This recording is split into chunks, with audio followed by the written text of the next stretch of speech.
वित्त का king JP Morgan. नमस्कार दोस्तों, आज हम बात करेंगे उस शख्स की जिसने न केवल अमेरिकी वित्तीय प्रणाली को बदल दिया बल्कि पूरी दुनिया के वित्तीय परिदृश्य पर अपनी अमिट छाप छोड़ी। आज कहानी है एक ऐसे शख्स की जिसने पैसे की दुनिया पर राज किया। जेपी मॉर्गन का नाम सुनते ही दिमाग में एक ऐसी छवि उभरती है जो शक्ति, प्रभाव और वित्तीय साम्राज्य की प्रतीक है। जी हां, हम बात कर रहे हैं जॉन पियरपोंट मॉर्गन यानी जे.पी. मॉर्गन की। उनका जन्म 17 अप्रैल 1837 को हुआ था और वे एक ऐसे परिवार से थे जो पहले से ही वित्तीय क्षेत्र में प्रतिष्ठित था। 19वीं सदी के आखिर और 20वीं सदी की शुरुआत में जेबोसाकी अमरीश बाबा की जे.पी. मॉर्गन एक ऐसा नाम बन गया था जिसके आगे बड़े बड़े सेठ साहूकार भी झुकते थे। उन्होंने अपने पिता से वित्तीय ज्ञान प्राप्त किया और उसे अपने जीवन में लागू किया। उनका साम्राज्य इतना बड़ा था कि उन्होंने रेलगाड़ी से लेकर लोहे के कारखाने तक हर जगह अपनी धाक जमाई। उन्होंने कई कंपनियों का विलय किया और उन्हें एक नई ऊंचाई पर पहुंचाया। लेकिन उनका सफर आसान नहीं था। उन्हें कई चुनौतियों का सामना करना पड़ा, लेकिन उन्होंने कभी हार नहीं मानी। उनके जीवन में कई उतार चढ़ाव आए, लेकिन उन्होंने हर मुश्किल को अवसर में बदल दिया। आइए जानते हैं जे.पी. मॉर्गन की कहानी, उनके संघर्ष और उनकी कामयाबी के बारे में। उन्होंने न केवल वित्तीय क्षेत्र में बल्कि कला और संस्कृति में भी महत्वपूर्ण योगदान दिया। ये कहानी है एक ऐसे आदमी की जो एक मामूली बैंकर से निकलकर पैसे की दुनिया का बेताज बादशाह बना। जे.पी.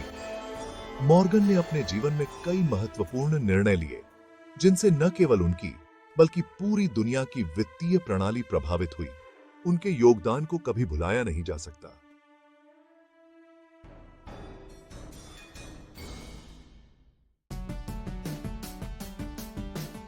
छोटे उस्ताद के बड़े सपने। जे.पी. मॉर्गन का बचपन बहुत ही प्रेरणादायक था। जे.पी.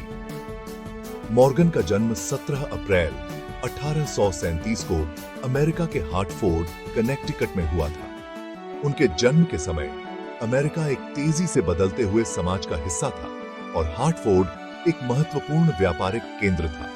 उनके पिता जूनियस स्पेंसर मॉर्गन खुद एक कामयाब बैंकर थे। उन्होंने अपने बेटे को व्यापार और वित्त की बारीकियों से अवगत कराया। बचपन से ही जे.पी. मॉर्गन को व्यापार और पैसे कमाने में बहुत दिलचस्पी थी। वे अक्सर अपने पिता के साथ बैठकर व्यापारिक चर्चाओं में भाग लेते थे और नई नई बातें सीखते थे। उनके पिता ने भी उन्हें छोटी उम्र से ही व्यापार के गुर सिखाने शुरू कर दिए थे।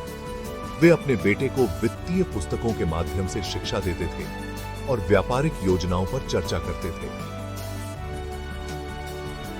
जे.पी. मॉर्गन ने अपनी शुरुआती पढ़ाई बोस्टन के इंग्लिश हाई स्कूल से की। इस स्कूल में उन्होंने न केवल शैक्षिक ज्ञान प्राप्त किया बल्कि अपने व्यक्तित्व का भी विकास किया। बाद में उन्होंने गणित सीखने के लिए यूनिवर्सिटी ऑफ गटिंगन में दाखिला लिया। यहां पर उन्होंने उच्च शिक्षा प्राप्त की और अपने ज्ञान को और भी विस्तृत किया, जो उनके भविष्य के व्यापारिक निर्णयों में सहायक सिद्ध हुआ। अमेरिका से यूरोप तक ज्ञान की खोज। यूरोप में पढ़ाई करते समय जे.पी. मॉर्गन ने वहां के बैंकों को बहुत ध्यान से समझा। उन्हें लगा कि अमेरिका के बैंक यूरोप के मुकाबले बहुत पीछे हैं। वो अमेरिका वापस आए और अपने पिता की कंपनी J.S. मॉर्गन एंड को में काम करने लगे। यहीं से शुरू हुआ उनका वो सफर जो उन्हें पैसे की दुनिया के शिखर तक ले गया। और शुरू हुआ सफर 1857 में। पी.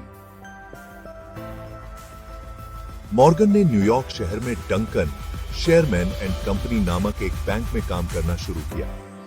यहां उन्होंने खुद को एक होशियार फाइनेंसर साबित किया।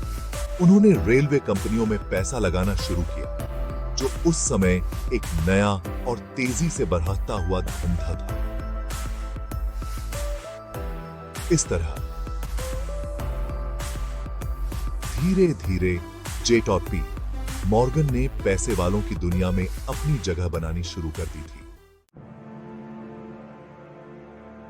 रेल का बादशाह मॉर्गन।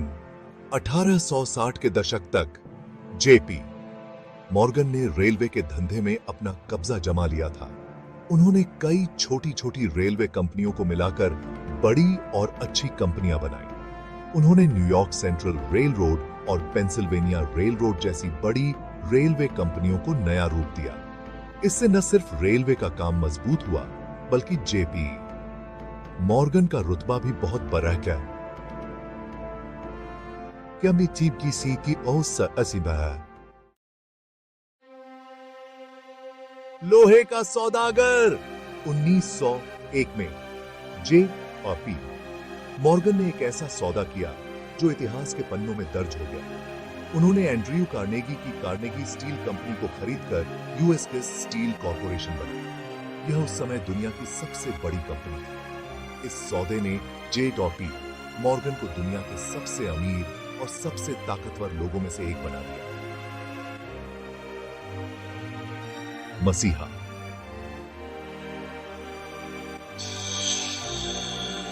मॉर्गन सिर्फ एक कामयाब बिजनेसमैन नहीं थे, बल्कि दूर की सोचने वाले इंसान भी थे।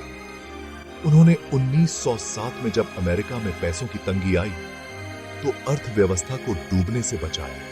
उन्होंने खुद अपने पास से पैसे इकट्ठा किए और बैंकों को बंद होने से बचाया। इस काम की वजह से लोग उन्हें अपना नायक मानने लगे। हर सिक्के के दो पहलू। अपनी सफलताओं के बावजूद जेट और पी मॉर्गन आलोचनाओं से नहीं बच पाए। उन पर एकाधिकार बनाने और बाजार में गड़बड़ करने के आरोप लगे। कुछ लोगों का मानना था कि वह अपनी ताकत का गलत इस्तेमाल करते थे, लेकिन इन बातों के बावजूद यह कहना गलत नहीं होगा कि जेपी मॉर्गन ने अमेरिका के अर्थव्यवस्था को बनाने में बहुत बड़ा हाथ था। दिल दरिया। चिपी मॉर्गन सिर्फ एक सफल बिजनेसमैन ही नहीं थे, बल्कि कला और शिक्षा को भी बहुत मानते थे। उन्होंने मेट्रोपॉलिटन म्यूजियम ऑफ आर्ट और हार्वर्ड यूनिवर्सिटी को करोड़ों डॉलर दिए थे।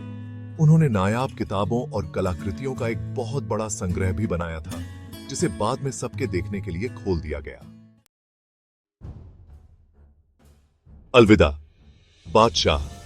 31 मार्च 1913 को जेपी मॉर्गन का निधन हो गया। यह दिन इतिहास में एक महत्वपूर्ण मोड़ था, क्योंकि उन्होंने वित्तीय दुनिया में एक अमिट छाप छोड़ी थी। उनके जाने के बाद उनकी कंपनी जेट और पी मॉर्गन एंड कंपनी उनके बेटे जैक मॉर्गन ने संभाली। जैक ने अपने पिता की विरासत को आगे बढ़ाने का संकल्प लिया और कंपनी को नई ऊंचाइयों पर पहुंचाया। पी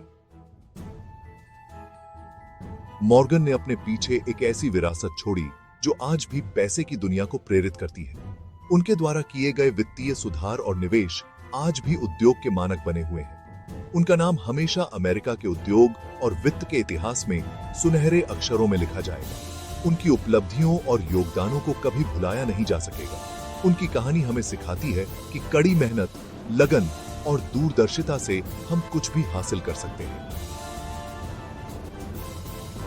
और पी मॉर्गन की जीवन यात्रा हमें यह भी बताती है कि सही दिशा में किए गए प्रयास और समर्पण से हम अपने सपनों को साकार कर सकते हैं।